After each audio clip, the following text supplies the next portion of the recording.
O seu tempo acabou, mãe. Você não entende mais nada de negócios. É um peso morto. A partir de agora, eu dito as regras. A voz do meu filho João era um sussurro gelado, mas cortou o ar da sala de reuniões como uma navalha. Os chefes de departamento, homens que me viram construir aquela empresa com as próprias mãos, baixaram os olhos constrangidos. Meu nome é Irene, e naquele instante, na frente de todos, eu perdi tudo o que meu falecido marido e eu levamos uma vida inteira para erguer. Fui transformada numa peça de mobília antiga, inútil e empoeirada, pelo único herdeiro do nosso suor. Uma vida de sacrifício resumida a uma humilhação pública. O que você faria no meu lugar? Ouça a minha história até o fim e me diga.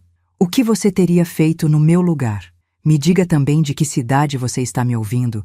Eu preciso saber que não estou sozinha nisso. Depois daquela frase, ele se virou para o diretor financeiro e, em voz alta, para que não restasse dúvida, decretou: cortem todos os benefícios e retiradas da minha mãe, imediatamente. A empresa precisa de fôlego para o futuro. Fôlego. Ele estava me sufocando para a empresa respirar. O conflito não era sobre negócios, era sobre poder. E eu, a matriarca, tinha acabado de ser publicamente destronada e despojada, condenada a viver de nada pela mão do meu próprio filho. Se quiser ouvir mais histórias como esta, se inscreva no canal. Eu não chorei, não gritei. A dor era tão profunda que congelou qualquer reação.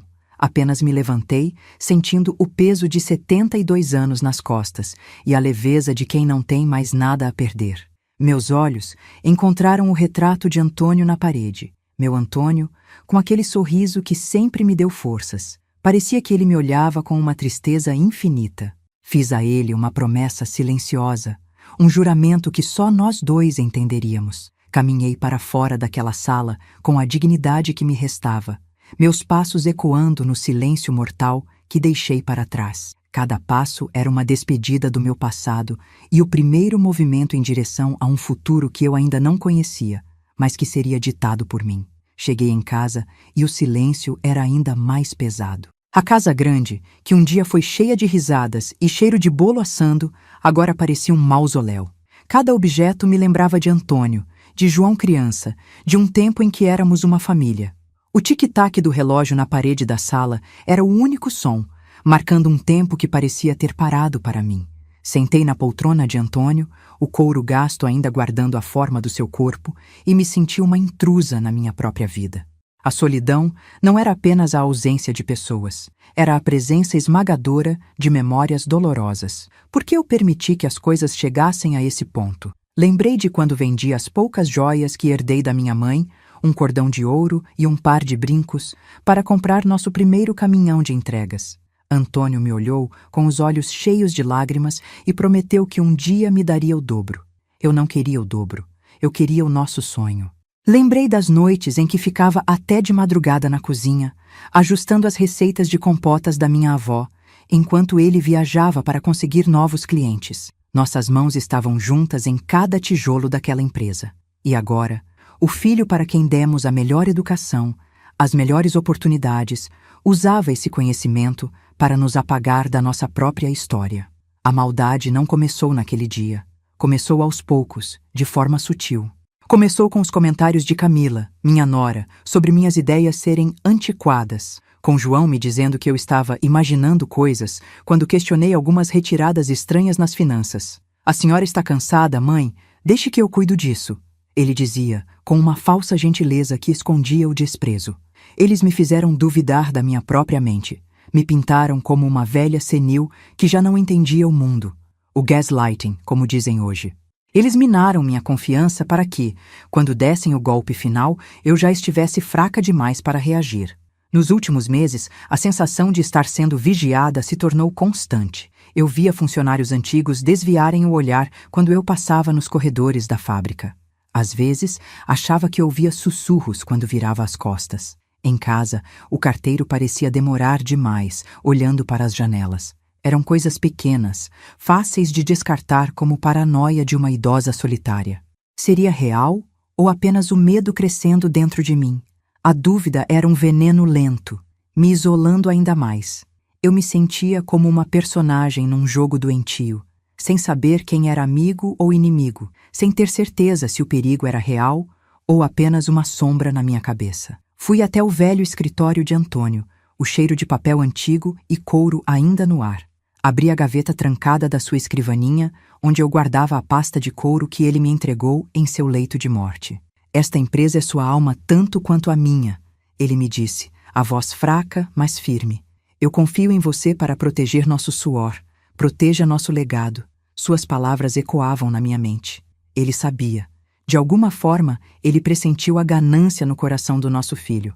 Aquela pasta não continha apenas papéis. Continha a última prova de amor e a única arma que meu marido pôde me deixar. E eu nunca a havia usado.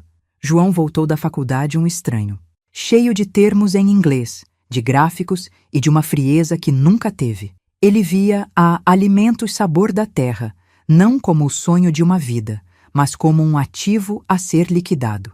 Desprezava nossas origens humildes, o fato de termos começado numa barraca de feira. Para ele, nossa história era uma vergonha, um detalhe a ser omitido nas reuniões com investidores. Ele queria apagar o suor e a terra, deixando apenas o lucro.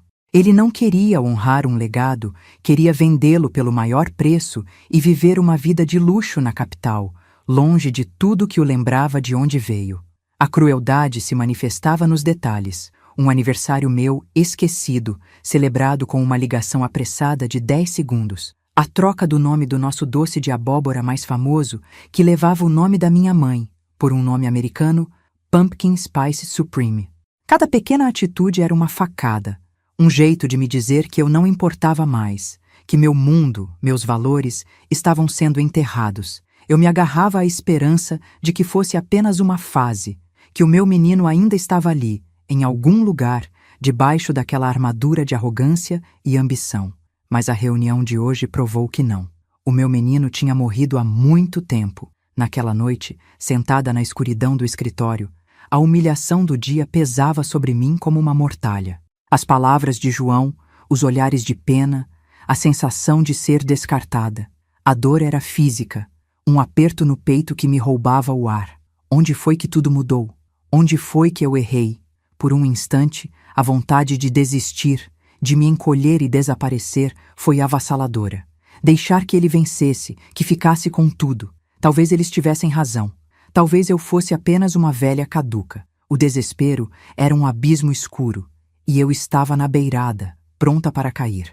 Mas então, meus dedos tocaram a textura áspera da velha pasta de couro. O último presente de Antônio. A promessa. A lembrança do seu amor e da sua fé em mim acendeu uma faísca no meio da escuridão. O desespero se transformou em uma raiva fria, calma, calculada. Não era uma raiva explosiva, mas a brasa silenciosa que queima devagar e consome tudo. Eles me subestimaram, me viram como frágil, acabada, mas se esqueceram de quem eu era. Se esqueceram que fui eu quem ensinou Antônio a negociar com os primeiros fornecedores. Se esqueceram que fui eu quem enfrentou os bancos quando eles nos negaram crédito. Naquele momento, decidi que o jogo havia mudado. Eu abri a pasta. O couro estava ressecado pelo tempo, e o cheiro de papel guardado há anos encheu o pequeno escritório de Antônio. Ali dentro não havia apenas documentos, havia a alma do meu marido, a sua desconfiança, o seu último ato de proteção. Meus dedos, trêmulos de raiva e dor, folhearam os papéis amarelados. Eu não estava procurando por dinheiro ou brechas na lei. Eu estava procurando pela arma que Antônio, em sua sabedoria, havia forjado para mim. Uma arma que eu nunca quis usar, mas que agora era a minha única esperança. A dor da humilhação se transformava, lentamente, em uma determinação fria como o aço. Eles achavam que a batalha tinha acabado. Mal sabiam que ela estava apenas começando. Meu primeiro instinto foi ligar para alguém. Não para a polícia, nem para um parente distante em busca de consolo. Eu precisava de alguém que não apenas conhecesse as leis, mas que conhecesse a nossa história, o nosso suor.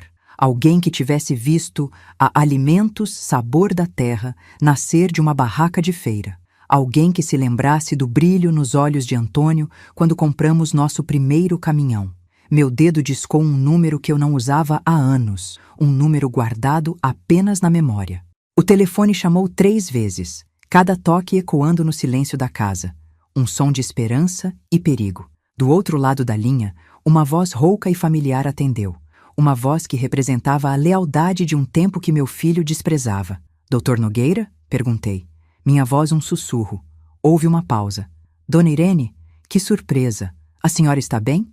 A preocupação genuína em sua voz quase quebrou minha armadura. Respirei fundo. Preciso vê-lo. Urgente. Mas ninguém pode saber. Ninguém, doutor. Ele não hesitou, não fez perguntas desnecessárias. Apenas disse: meu escritório particular, em 1 hora. A porta dos fundos estará aberta. Ele sabia. Como um velho soldado, ele reconheceu o chamado para uma guerra silenciosa. Desliguei o telefone e olhei para o retrato de Antônio. Um sorriso fraco surgiu nos meus lábios. Mal sabiam eles que a primeira peça do meu jogo já estava no tabuleiro, movida por uma amizade forjada em décadas de confiança. O escritório de Nogueira cheirava a livros e justiça antiga. A poeira dançava na luz fraca que entrava pela janela. Um lugar parado no tempo, imune à frieza corporativa que tinha tomado minha empresa. Coloquei a pasta de couro sobre sua mesa de mogno. Ele ouviu meu relato sem me interromper, seus olhos fixos nos meus, sua expressão passando da surpresa para uma indignação contida. Ele não se surpreendeu com a ganância, mas com a crueldade. Quando terminei de falar, ele apenas balançou a cabeça lentamente. Antônio sempre teve medo disso, ele disse, mais para si mesmo do que para mim. Ele via a sombra da ambição nos olhos do menino. Então, ele abriu a pasta, suas mãos cuidadosas como as de um arqueólogo descobrindo uma relíquia. Ele foi direto a um documento específico, o contrato social original, amarrado com uma fita desbotada. Seus dedos percorreram as cláusulas até pararem em uma, marcada com a caligrafia de Antônio. Ele a leu em voz alta e as palavras soaram como uma profecia. Cláusula 7ª. Em quaisquer deliberações que envolvam a alteração da estrutura societária, venda total ou parcial dos ativos, fusão ou dissolução da empresa, a sócia fundadora, Irene, detém o voto de Minerva vitalício, sendo sua assinatura física registrada e autenticada, indispensável e soberana para a validação de qualquer ato. O ar na sala pareceu ficar mais denso. Eu não era uma peça de mobília. Eu era a rainha com o poder de xeque-mate. Eu sempre soube daquela cláusula. Antônio fez questão de me explicar, numa noite chuvosa, pouco antes de adoecer gravemente. É o seu paraquedas, meu amor, ele disse segurando minhas mãos. Reze para que você nunca precise pular do avião, mas se o motor falhar, puxe a corda. Eu guardei aquele segredo no fundo do coração, esperando que João provasse que a desconfiança do pai era infundada. Usei a esperança como um véu para não enxergar a verdade. A reunião de hoje não foi um motor falhando. Foi a explosão do avião em pleno voo. E agora, em queda livre, eu me lembrava exatamente de onde estava a corda do meu paraquedas. A dor de saber que meu marido previa a traição do filho era quase tão grande quanto a traição em si. Então, o plano é simples, disse Nogueira, sua voz agora firme, estratégica. Silêncio absoluto. Deixe que pensem que venceram. Deixe que João e os compradores avancem com a negociação. Deixe que ele se sinta o rei do mundo. Um rato nunca é mais descuidado do que quando está prestes a morder o queijo na ratoeira. A ideia de fingir, de me encolher e parecer derrotada, me revirava o estômago, mas eu entendi a lógica. A arrogância era o ponto fraco do meu filho. Quanto mais alto ele voasse, maior seria a queda. Concordei com um aceno de cabeça. O jogo não seria de gritos e acusações, mas de sussurros e paciência. Eles não podiam imaginar o que eu escondia em silêncio. Voltei para casa e comecei minha própria investigação, uma arqueologia da minha dor. Abri caixas de fotos antigas, procurando pelo exato momento em que o olhar do meu filho mudou, quando a admiração deu lugar ao desprezo. Passei horas folheando álbuns, o cheiro de mofo e saudade me sufocando. Vi João criança, com o rosto sujo de doce de abóbora, sorrindo para a câmera. Vi o adolescente orgulhoso com seu primeiro diploma. E então, as fotos da faculdade, ao lado de Camila, com um brilho diferente nos olhos. Um brilho frio, calculista. Era como se ele tivesse sido trocado por uma cópia perfeita, mas sem alma.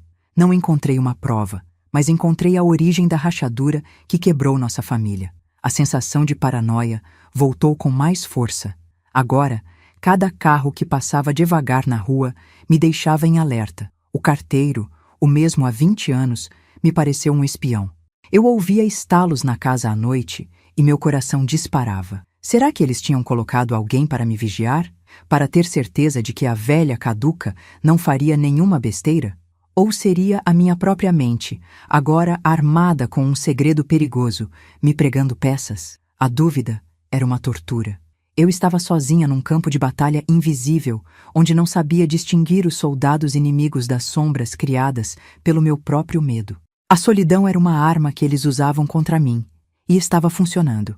No fundo do armário de Antônio, encontrei suas velhas agendas.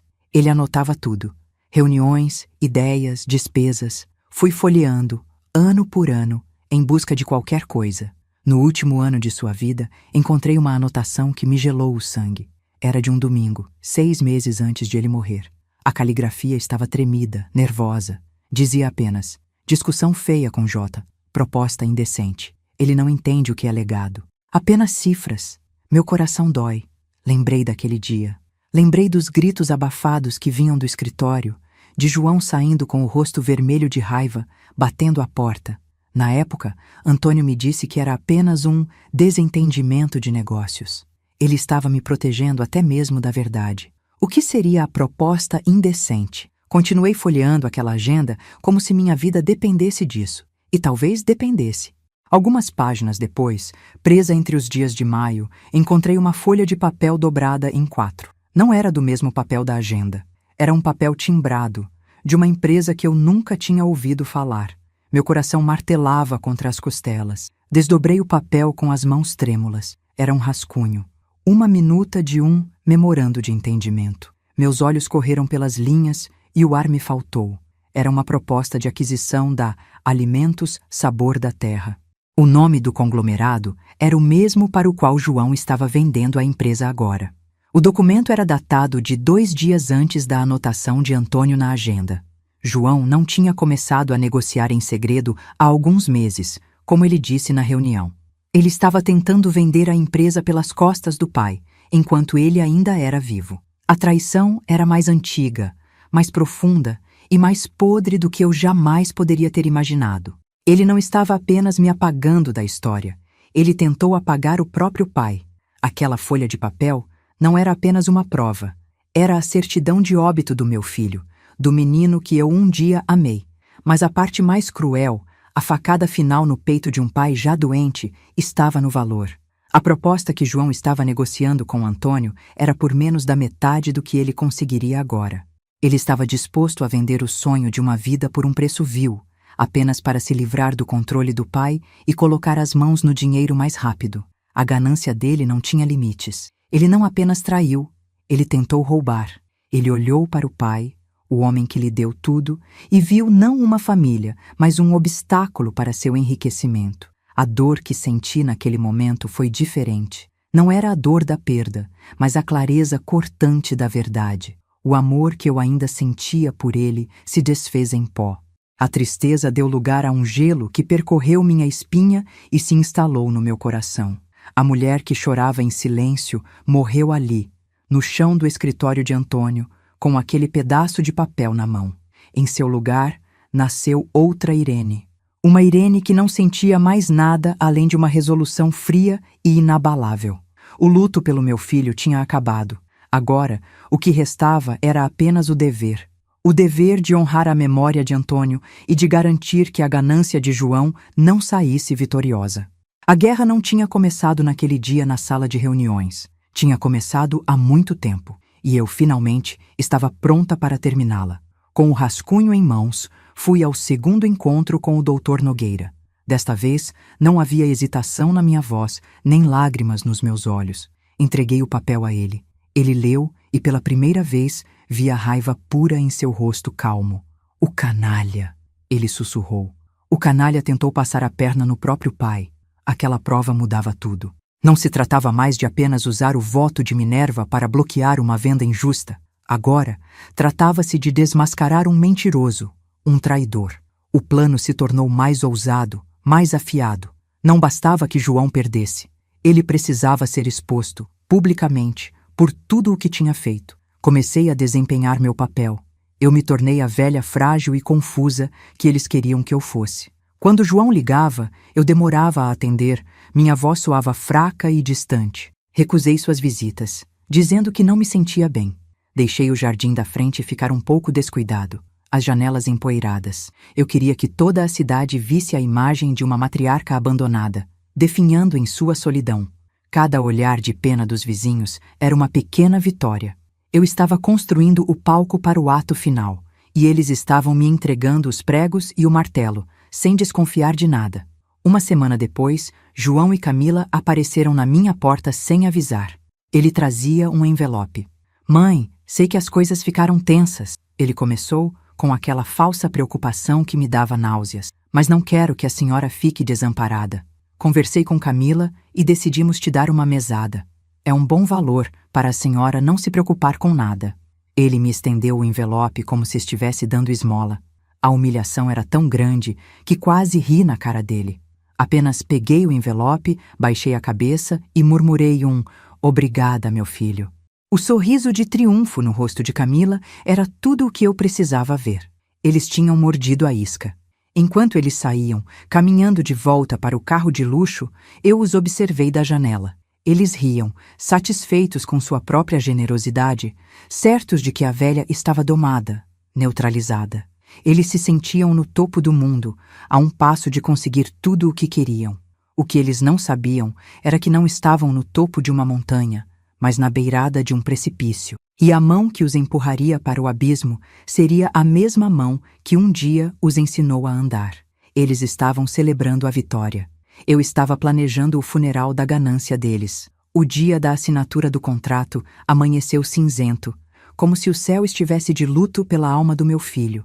Eu não sentia nervosismo nem medo. A dor e a raiva dos últimos dias tinham se solidificado em algo frio e pesado dentro de mim, uma espécie de clareza brutal. Vesti um vestido simples, azul marinho, o preferido de Antônio, e prendi o cabelo num coque firme. Não usei joias, apenas a aliança de casamento que nunca tirei do dedo. Eu não ia para aquela reunião como uma vítima em busca de vingança, mas como a executora de um testamento moral. A última vontade de um homem bom que foi traído 2 vezes, uma pela morte, outra pelo próprio filho. Eles esperavam uma velha derrotada. Encontrariam a esposa de Antônio. Recebi uma mensagem de Camila pela manhã. Era uma foto da fachada do hotel de luxo onde a assinatura aconteceria, com a legenda: "Um brinde ao futuro. Pena que você não pode estar aqui para ver." A crueldade dela era tão infantil, tão previsível. Ela precisava me cutucar, se certificar de que eu estava sofrendo. Mal sabia ela que aquela mensagem era o combustível que faltava para apagar qualquer resquício de dúvida que eu pudesse ter. Respondi apenas com um "Deus abençoe." Deixei que a ambiguidade da minha resposta alimentasse a arrogância deles. Eles veriam a minha bênção de perto, muito em breve. A vitória deles era uma casa construída sobre areia e eu estava chegando com a maré. Dr. Nogueira me buscou em seu carro antigo, mas impecavelmente conservado. Um reflexo dele mesmo. Ele não disse muito no caminho, apenas me entregou uma garrafa de água. "Beba, Irene. Mantenha a voz firme."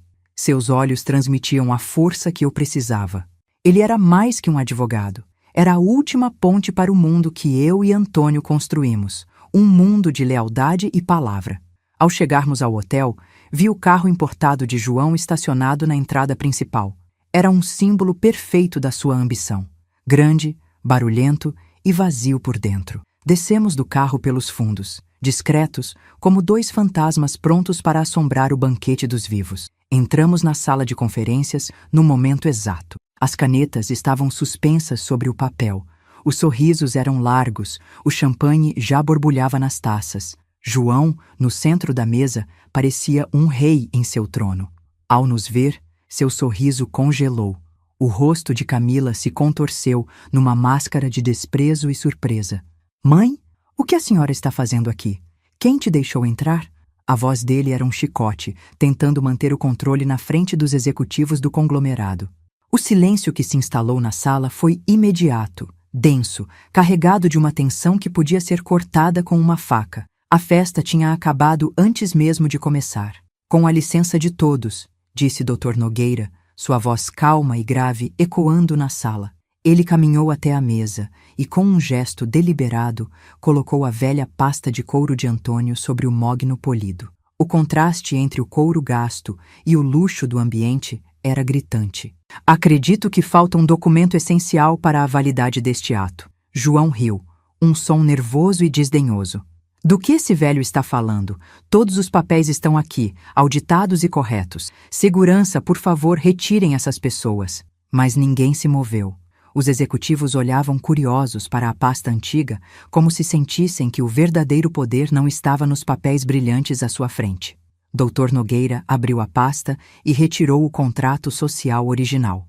O papel amarelado parecia frágil, mas as palavras contidas nele eram indestrutíveis. Ele não precisou de microfone. Sua voz de tribunal preencheu o silêncio. Cláusula 7ª. Em quaisquer deliberações que envolvam a alteração da estrutura societária, venda total ou parcial dos ativos, fusão ou dissolução da empresa, a sócia fundadora, Irene, detém o voto de Minerva vitalício, sendo sua assinatura física, registrada e autenticada, indispensável e soberana para a validação de qualquer ato. Ele fez uma pausa e olhou diretamente para o advogado do conglomerado. Este documento é a certidão de nascimento da empresa. E como podem ver, a mãe ainda está viva. O advogado da outra parte pegou o documento com cuidado. Seus olhos correram pelas linhas, sua expressão mudando de ceticismo para choque, e finalmente para um aceno de cabeça, resignado em direção ao seu chefe. O documento é autêntico, a cláusula é legal e inquestionável. Sem a assinatura da senhora, este contrato não vale o papel em que está impresso. O rosto de João perdeu toda a cor. Ele olhou para mim, seus olhos arregalados de pânico e incredulidade. Ele não via mais a mãe frágil, mas um fantasma que se ergueu para arrastá-lo para o fundo. A armadura de arrogância dele se estilhaçou em 1.000.000 de pedaços, revelando o menino assustado e ganancioso por baixo. Foi então que eu falei. Minha voz não tremeu. Saiu firme, clara, cortando o ar como vidro. Eu não vim impedir a venda, João.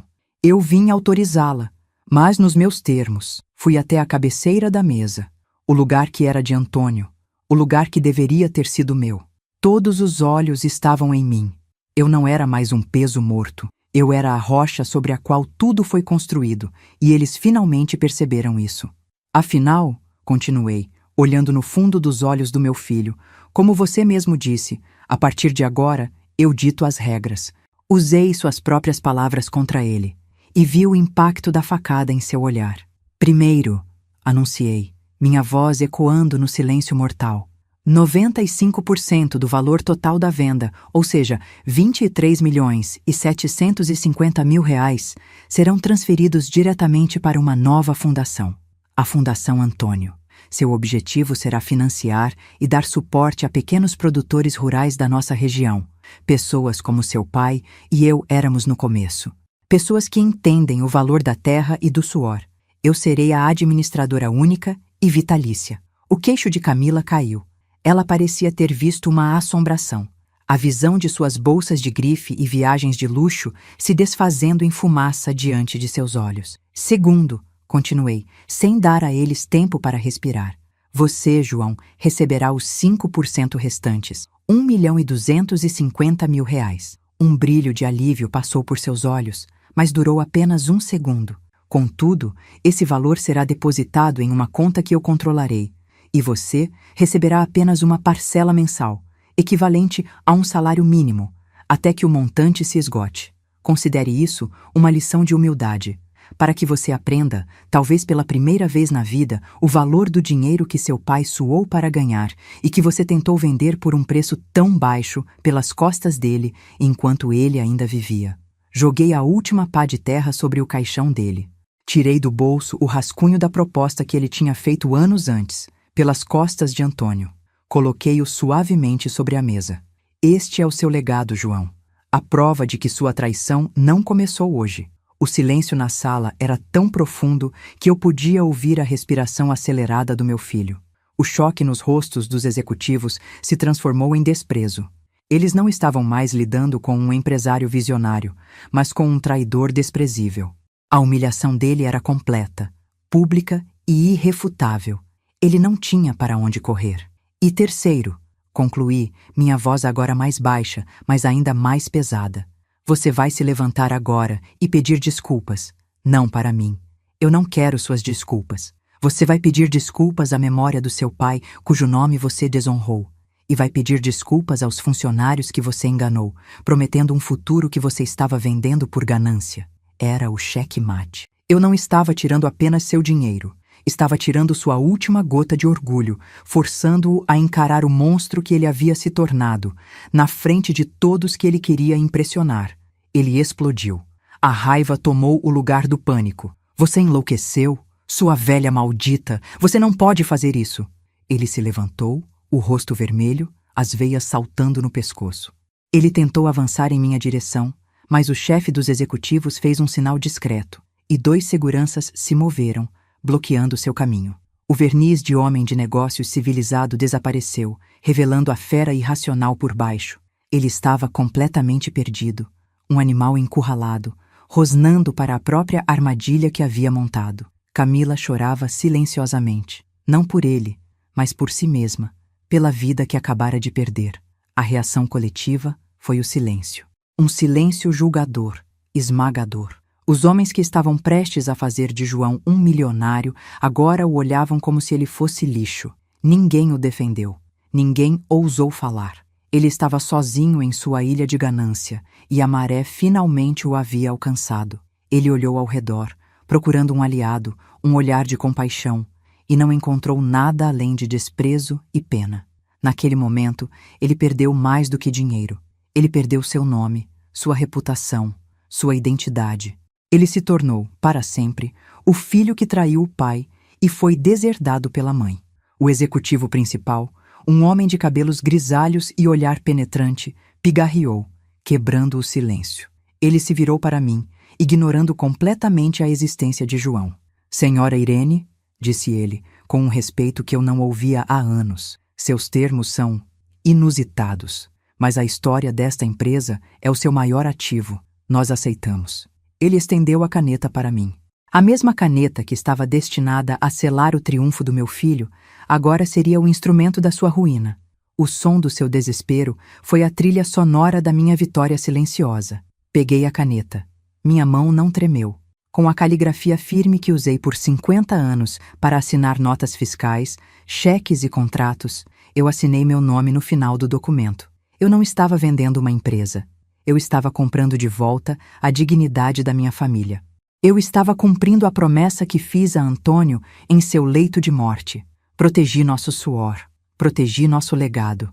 O clique da caneta ao ser pousada na mesa foi o som mais alto da sala. O ponto final na história de ganância do meu filho. Levantei-me, ajeitei meu vestido e me virei para sair. Não olhei para João uma última vez. Para mim, ele não estava mais ali. Ele era apenas uma memória amarga, um erro de percurso na longa estrada da minha vida. Doutor. Nogueira me seguiu, colocando a mão gentilmente em minhas costas. Caminhamos para fora daquela sala de luxo, deixando para trás o silêncio, a humilhação e as ruínas de um homem que tinha tudo e escolheu não ter nada. O ar lá fora parecia mais limpo, mais fácil de respirar. A guerra tinha acabado, e pela primeira vez em muito tempo, eu senti paz. O ar do lado de fora do hotel parecia diferente, mais limpo, mais leve. Enquanto o doutor, Nogueira me guiava de volta para o carro, eu não olhei para trás. Deixei naquela sala de reuniões não apenas o meu filho, mas o fantasma da mulher que eu tinha me tornado. Uma sombra assustada na minha própria casa. A guerra tinha acabado, e o silêncio no carro não era de tensão, mas de paz. Uma paz pesada, conquistada a um custo altíssimo, mas ainda assim, paz. Eu não me sentia vitoriosa, no sentido de ter esmagado um inimigo. Eu me sentia inteira novamente. A dignidade, que me foi arrancada aos pedaços, estava de volta ao seu lugar, silenciosa e inabalável dentro de mim. O legado de Antônio estava seguro. Ao chegar em casa, a primeira coisa que fiz foi caminhar até a parede da sala, onde ficava o grande retrato da família, tirado no último Natal que passamos juntos. Eu, Antônio, João e Camila, todos com sorrisos que, agora eu sabia, eram falsos. Com as minhas próprias mãos, tirei o quadro pesado da parede. Não o quebrei, não o joguei fora. Apenas o levei para o porão e o cobri com um lençol velho. Aquele gesto foi a minha verdadeira assinatura. Não estava mais apagando apenas uma imagem, mas sim um capítulo inteiro da minha vida. A casa, que antes parecia um túmulo, de repente pareceu maior, mais arejada. Era o meu espaço outra vez, só meu. 2 dias depois, Camila ligou. A voz dela era um xarope, doce e venenoso. Irene, querida, precisamos conversar. O João não está bem, ele está arrasado. Acho que fomos todos um pouco longe demais, não acha? Família é família, afinal. A tentativa de manipulação era tão óbvia que chegava a ser patética. Eu a ouvi terminar seu teatrinho e quando ela fez uma pausa esperando minha resposta, eu disse, com a voz mais calma que já tive na vida: Não, Camila, a sua parte nesta história acabou. Não me ligue mais. E desliguei. Não bati o telefone, não gritei, apenas apertei um botão. O poder de cortar o acesso à minha paz era algo que eu nunca tinha percebido que possuía. João me mandou uma única mensagem de texto, longa e cheia de erros de digitação, uma mistura de raiva e pena de si mesmo. Dizia que eu tinha destruído a vida dele, que eu era uma velha amarga e vingativa. Ele não entendia, e talvez nunca entendesse, que ele mesmo tinha acendido o fogo que queimou seu futuro. Li a mensagem, senti um pingo de tristeza não por ele, mas pelo menino que ele um dia foi, e apaguei a conversa. Bloqueei seu número. Não por ódio, mas por higiene mental. Ele não teria mais o poder de me ferir, de me tirar o sono. O silêncio, que ele usou para me isolar, agora era a minha arma mais poderosa, a minha muralha. Na semana seguinte, a notícia da criação da Fundação Antônio saiu no jornal da cidade. A matéria contava a história da Alimento Sabor da Terra, desde a barraca na feira, honrando a memória do meu marido de uma forma que João nunca se interessou em fazer. A notícia se espalhou. Eu não fiz isso para me exibir, mas para que todos soubessem que o suor do meu marido não se transformaria em carros de luxo e viagens para o exterior, mas sim em sementes para o futuro de outras famílias como a nossa. O dinheiro voltaria para a terra, para as mãos que trabalham, que era o seu lugar de origem. Era a justiça poética de Antônio, operando através de mim. As pessoas na rua começaram a me olhar diferente. Os olhares de pena foram substituídos por acenos de cabeça respeitosos. Velhos funcionários da fábrica vinham me cumprimentar, com os olhos marejados, dizendo: Dona Irene, o seu Antônio estaria orgulhoso. Um dia, encontrei uma cesta de frutas na minha porta, deixada por um dos agricultores que fornecia para nós há 30 anos. Eram gestos pequenos, mas que reconstruíam a minha alma. Eu não estava mais sozinha. Eu fazia parte de uma comunidade que entendia o valor do respeito e da lealdade. A humilhação pública que sofri foi lavada por uma onda de reconhecimento e carinho. A Casa Grande, no entanto, ainda guardava muitas memórias dolorosas. Cada canto me lembrava de uma decepção, de uma mentira. Decidi que meu recomeço precisava de um novo cenário. Coloquei a casa à venda. Foi a decisão mais libertadora da minha vida. Eu não precisava daquele palácio de solidão para provar nada a ninguém. Eu estava me desfazendo não apenas de tijolos e móveis, mas do peso de um passado que não me pertencia mais. Vendi a casa para uma família jovem, cheia de crianças, e desejei que eles enchessem aqueles cômodos com as risadas que tinham se perdido há muito tempo. Comprei um pequeno chalé na praia, a 2 horas da cidade. Um lugar que eu e Antônio sempre sonhamos em ter, mas que adiamos pelo bem da empresa, pelo bem do filho. Era simples, com um pequeno jardim de frente para o mar. Pela primeira vez em anos, eu acordava com o som das ondas, não com o tic-tac opressivo do relógio da sala. Plantei minhas próprias flores, comecei a caminhar na areia todas as manhãs. Aquele lugar não tinha fantasmas. Tinha apenas o cheiro de sal, de terra molhada e de futuro. Um futuro que eu mesma estava construindo, com as minhas próprias mãos. O primeiro projeto da Fundação Antônio foi ajudar um casal jovem a comprar seu primeiro trator. Eles produziam os melhores morangos da região, mas lutavam para expandir. Quando assinei o cheque, vi nos olhos deles a mesma mistura de esperança e medo que eu e Antônio tínhamos 50 anos atrás. Naquele momento, entendi o verdadeiro significado de legado. Não é sobre o que você deixa para as pessoas, mas sobre o que você deixa dentro delas. A ganância do meu filho teria terminado com a nossa história. A minha decisão a tornou eterna, multiplicando nosso sonho em dezenas de outros. Muitas pessoas, com boas intenções, me perguntaram se eu perdoei o meu filho. Minha resposta é sempre a mesma. O perdão é uma questão pessoal, talvez um dia eu chegue lá, mas a justiça é uma questão de princípio. Perdoá-lo não traria de volta a honra do pai, não protegeria o trabalho de uma vida.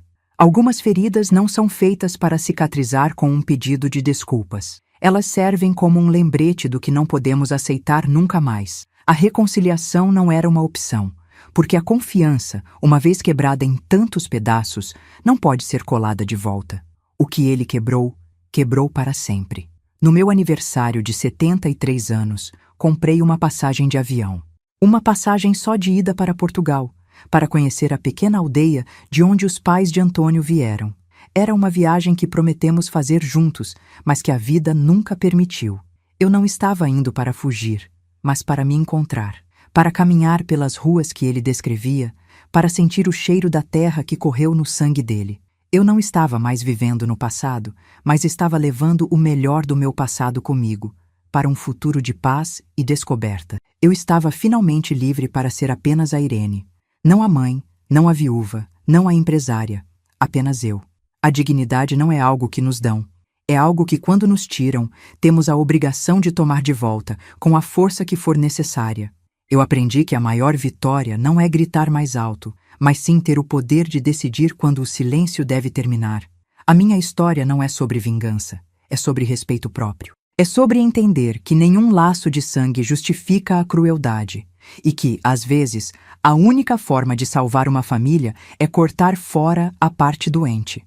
Eu recuperei o que era meu e, mais importante, recuperei a mim mesma. Se essa virada te trouxe alívio, escreve justiça nos comentários e compartilha.